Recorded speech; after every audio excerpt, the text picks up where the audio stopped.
राजवंश। 1. पल्लव वंश। पल्लव वंश का संस्थापक सिंह विष्णु 575 से 600 ईस्वी पर था। इसकी राजधानी कांची तमिलनाडु में कांचीपुरम थी। वो वैष्णव धर्म का अनुयायी था। किराता अर्जुनियम के लेखक भारवी सिंह विष्णु के दरबार में रहते थे। पल्लव वंश के प्रमुख शासक हुए क्रमशः महेंद्र वर्मन प्रथम 600 से 630 ईस्वी, नरसिंह वर्मन प्रथम 630 से 668 ईस्वी, महेंद्र वर्मन द्वितीय 668 से 670, परमेश्वर वर्मन प्रथम 670 से 680 ईस्वी, नरसिंह वर्मन द्वितीय 704 से 728, नंदी वर्मन द्वितीय 731 से 795। पल्लव वंश का अंतिम शासक अपराजित 879 से 897 ईस्वी हुआ। मतविलास प्रहसन की रचना महेंद्र वर्मन ने की थी। महाबलीपुरम के एकाश्रम मंदिर, जिन्हें रथ कहा गया है, का निर्माण पल्लव राजा नरसिंह वर्मन प्रथम के द्वारा करवाया गया था। रथ मंदिरों में सबसे छोटा द्रौपदी रथ है, जिसमें किसी प्रकार का अलंकरण नहीं मिलता है। वातपी कोंड की उपाधि नरसिंह वर्मन प्रथम ने धारण की थी। अरबों के आक्रमण के समय पल्लवों का शासक नरसिंह वर्मन द्वितीय था। उसने राजसिंह राजाओं में सिंह, आगम प्रिय शासकों का प्रेमी और शंकर भक्त शिव का उपासक की उपाधियां धारण की। उसने कांची के कैलाश मंदिर का निर्माण करवाया, जिसे राज सिद्धेश्वर मंदिर भी कहा जाता है। इसी मंदिर के निर्माण से द्रविड़ स्थापत्य कला की शुरुआत हुई। महाबलीपुरम में शोर मंदिर। दशकुमार चरित के लेखक दंडी नरसिंह वर्मन द्वितीय के दरबार में रहते थे। कांची के मुक्तेश्वर मंदिर तथा वैकुंठ पेरुमाल मंदिर का निर्माण नंदीवर्मन द्वितीय ने करवाया। प्रसिद्ध वैष्णव संत तिरुमंगई अलवार नंदीवर्मन द्वितीय के समकालीन थे। राष्ट्रकूट। राष्ट्रकूट राजवंश का संस्थापक दंतीदुर्ग 752 ईस्वी था। इसकी राजधानी मणिकर या मान्यखेत वर्तमान मालखेड़ शोलापुर के निकट थी। राष्ट्रकूट वंश के प्रमुख शासक थे कृष्ण प्रथम, ध्रुव गोविंद तृतीय, अमोघ वर्ष कृष्ण द्वितीय, इंद्र तृतीय एवं कृष्ण तृतीय। एलोरा के प्रसिद्ध कैलाश मंदिर का निर्माण कृष्ण प्रथम ने करवाया था। ध्रुव राष्ट्रकूट वंश का पहला शासक था, जिसने कन्नौज पर अधिकार करने हेतु त्रिपक्षीय संघर्ष में भाग लिया और प्रतिहार नरेश वत्सराज एवं पाल नरेश धर्मपाल को पराजित किया। ध्रुव को धारावश भी कहा जाता था। गोविंद तृतीय ने त्रिपक्षीय संघर्ष में भाग लेकर चक्रायुद्ध एवं उसके संरक्षक धर्मपाल तथा प्रतिहार वंश के शासक नागभट्ट द्वितीय को पराजित किया। पृष्ठ 26। पल्लव, पांड्य, केरल एवं गंग शासकों के संघ को गोविंद तृतीय ने स्पष्ट नष्ट किया। अमोघ वर्ष जैन धर्म का अनुयायी था। इसने कन्नड़ में कविराज मार्ग की रचना की। आदि पुराण के रचनाकार जिनसेन, गणितासार संग्रह के लेखक महावीराचार्य एवं अमोघ वृत्ति के लेखक सक्तायना अमोघ वर्ष के दरबार में रहते थे। अमोघ वर्ष ने तुंगभद्रा नदी में जल समाधि लेकर अपने जीवन का अंत किया। इंद्र तृतीय के शासनकाल में अरब निवासी अल मसूदी भारत आया। इसने तत्कालीन राष्ट्रकूट शासकों को भारत का सर्वश्रेष्ठ शासक कहा। राष्ट्रकूट वंश का अंतिम महान शासक कृष्ण तृतीय था। इसी के दरबार में कन्नड़ भाषा के कवि पोन्न रहते थे, जिन्होंने शांति पुराण की रचना की। कल्याणी के चालुक्य तैलप द्वितीय ने 973 ईस्वी में कर्क को हराकर राष्ट्रकूट राज्य पर अपना अधिकार कर लिया और कल्याणी के चालुक्य वंश की नींव डाली। एलोरा एवं एलिफेंटा महाराष्ट्र गुहा मंदिर का निर्माण राष्ट्रकूटों के समय ही हुआ। एलोरा में 34 शैलकृत गुफाएं हैं। इसमें 1 से 12 तक बौद्धों, 13 से 29 तक हिंदुओं एवं 30 से 34 तक जैनों की गुफाएं हैं। राष्ट्रकूट शैव, वैष्णव, शाक्त संप्रदायों के साथ साथ जैन धर्म के भी उपासक थे। राष्ट्रकूटों ने अपने राज्यों में मुसलमान व्यापारियों को बसने तथा इस्लाम के प्रचार की स्वीकृति दी थी। चालुक्य वंश। कल्याणी। कल्याणी के चालुक्य वंश की स्थापना तैलप द्वितीय ने की थी। राजधानी मान्यखेट। चालुक्य वंश कल्याणी के प्रमुख शासक हुए तैलप प्रथम, तैलप द्वितीय, विक्रमाद्वितीय, जयसिंह, सोमेश्वर, सोमेश्वर द्वितीय, विक्रमाद्वितीय 6, सोमेश्वर तृतीय एवं तैलप तृतीय। सोमेश्वर प्रथम ने मान्यखेट से राजधानी हटाकर कल्याणी कर्नाटक को बनाया। इस वंश का सबसे प्रतापी शासक विक्रमादित्य षष्ठ था। विल्हड़ एवं विज्ञानेश्वर विक्रमादित्य षष्ठ के दरबार में ही रहते थे। मिताक्षरा हिंदू विधि ग्रंथ याज्ञवल्क्य स्मृति पर व्याख्या नामक ग्रंथ की रचना महाविधिवेत्ता विज्ञानेश्वर ने की थी। विक्रमांक देव चरित की रचना विल्हड़ ने की थी। इसमें विक्रमादित्य षष्ठ के जीवन पर प्रकाश डाला गया है। चालुक्य वंश वातापी। जयसिंह ने वातापी के चालुक्य वंश की स्थापना की, जिसकी राजधानी वातापी बीजापुर के निकट थी। इस वंश के प्रमुख शासक थे पुलकेशन प्रथम, कीर्तिवर्मन, पुलकेशन द्वितीय, विक्रमादित्य, विनयादित्य एवं विजयादित्य। इनमें सबसे प्रतापी राजा पुलकेशन द्वितीय था। महाकुंड स्तंभ लेख से प्रमाणित होता है कि पुलकेशन द्वितीय बहु सवर्ण एवं अग्निष्ठोम यज्ञ संपन्न करवाया था। जिनेन्द्र का मेघुती मंदिर पुलकेशन द्वितीय ने बनवाया था। पुलकेशन द्वितीय ने हर्षवर्धन को हराकर परमेश्वर की उपाधि धारण की थी। इसने दक्षिणापथेश्वर की उपाधि भी धारण की थी। पल्लव वंशी शासक नरसिंह वर्मन प्रथम ने पुलकेशन द्वितीय को लगभग 642 ईस्वी में परास्त किया और उसकी राजधानी बादामी पर अधिकार कर लिया। संभवतः इसी युद्ध में पुलकेशन द्वितीय मारा गया। इसी विजय के बाद नरसिंह वर्मन ने वातापी कोड की उपाधि धारण की। ऐहोल अभिलेख का संबंध पुलकेशन द्वितीय से है। लेखक रवि कीर्ति।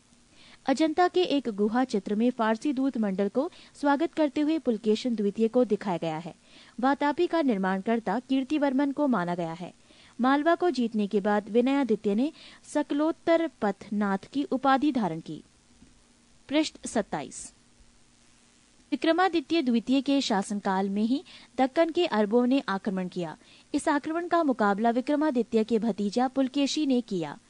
इस अभियान की सफलता पर विक्रमादित्य द्वितीय ने इसे अवनी जनाश्रय की उपाधि प्रदान की। विक्रमादित्य द्वितीय की प्रथम पत्नी लोक महादेवी ने पदट काल में विरूपाक्ष महादेव मंदिर तथा उसकी दूसरी पत्नी त्रैलोक्य देवी ने त्रैलोकेश्वर मंदिर का निर्माण करवाया। इस वंश का अंतिम राजा कीर्तिवर्मन द्वितीय था। इसे इसके सामंत दंतिदुर्ग ने परास्त कर एक नए वंश राष्ट्रकूट वंश की स्थापना की। चालुक्य वंश वेंगी।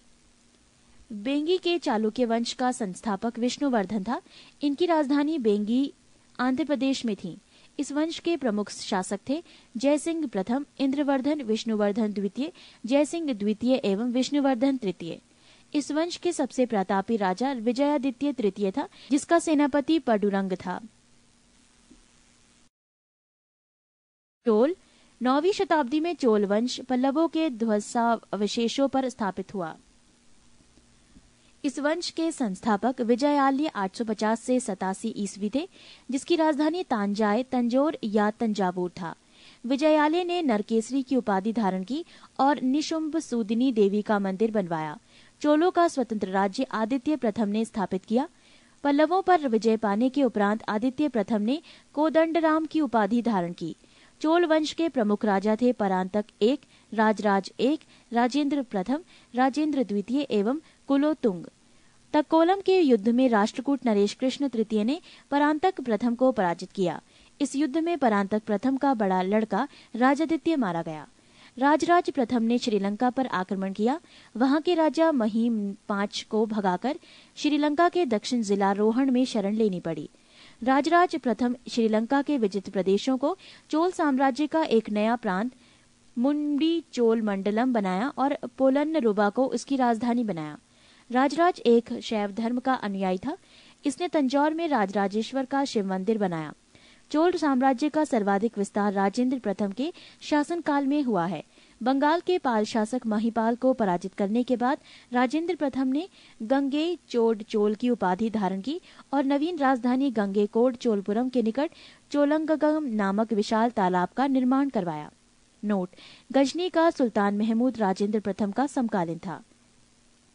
चोल काल में भूमि के प्रकार: वेल्लन वगाई, गैर ब्राह्मण किसान स्वामी की भूमि। ब्रह्माद्य, ब्राह्मणों को उपहार में दी गई भूमि। शाला भोग, किसी विद्यालय के रखरखाव की भूमि। देवदान या तिरुनमडदुक्कनी, मंदिर को उपहार में दी गई भूमि। पली चंद्रम, जैन संस्थानों को दान दी गई भूमि। राजेंद्र द्वितीय ने प्रकेसरी की एवं वीर राजेंद्र ने राजकेसरी की उपाधि धारण की। चोल वंश का अंतिम राजा राजेंद्र तृतीय था। चोलों एवं पश्चिमी चालुक्य के बीच शांति स्थापित करने में गोवा के कदम्ब शासक जयकेस प्रथम ने मध्यस्थ की भूमिका निभाई थी। विक्रमचोल अभाव एवं अकाल से ग्रस्त गरीब जनता से राजस्व वसूल कर चिदम्बरम मंदिर का विस्तार करवा रहा था।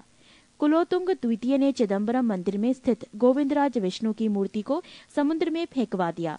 कालांतर में वैष्णव आचार्य रामानुजाचार्य ने उक्त मूर्ति का पुनरुद्धार किया और उसे तिरुपति के मंदिर में प्राण प्रतिष्ठित किया। चोल प्रशासन में भाग लेने वाले उच्च पदाधिकारियों को पेरुंदरम एवं निम्न श्रेणी के पदाधिकारियों को शेरुंदरम कहा जाता था। पृष्ठ 28। संपूर्ण चोल साम्राज्य 6 प्रांतों में विभक्त था। प्रांत को मंडलम कहा जाता था। मंडलम कोट्टम में, कोट्टम नाडु में एवं नाडु कई कुर्रमों में विभक्त था। नाडु की स्थानीय सभा को नाटूर एवं नगर की स्थानीय सभा को नगरतार कहा जाता था। स्थानीय स्वशासन चोल प्रशासन की मुख्य विशेषता थी।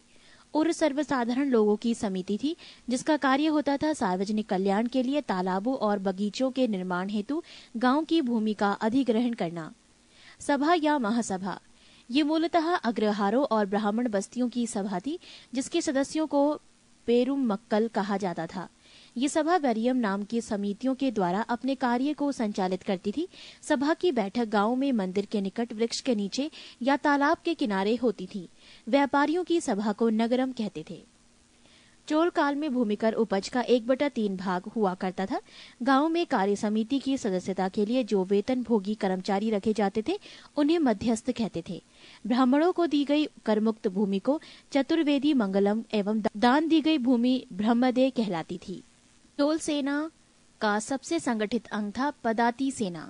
चोल काल में काशू सोने के सिक्के थे। तमिल कवियों में जयन गोंदर प्रसिद्ध कवि था जो कुलोतुंग प्रथम का राजकवि था। उसकी रचना है कलिंगतु पर्णी, कंबन, ओट टकुटन और पुंगलेंदी को तमिल साहित्य का त्रिरत्न कहा जाता है। पंप, पोन एवं रन कन्नड़ साहित्य के त्रिरत्न माने जाते हैं। पर्सी ब्राउन ने तंजौर के बृहदेश्वर मंदिर के विमान को भारतीय वास्तुकला का निकष माना है। चोलकालीन रटराज प्रतिमा को चोल कला का सांस्कृतिक सार या निचोड़ कहा जाता है। शैव संत ईसाना शिव पंडित राजेंद्र प्रथम के गुरु थे। चोलकाल 10वीं शताब्दी का सबसे महत्वपूर्ण बंदरगाह कावेरीपट्टनम था। बहुत बड़ा गांव जो एक इकाई के रूप में शासित किया जाता था तनियर कहलाता था। उत्तर मेरूर शिलालेख जो सभा संख्या का विस्तृत वर्णन उपस्थित करता है परांतक प्रथम शासनकाल से संबंधित है। चोलों की राजधानी कालक्रम के अनुसार थी उर्रयूर, तंजौर, गंगकौड़, चोलपुरम एवं कांची। चोलकाल में सड़कों की देखभाल बागान समिति करती थी।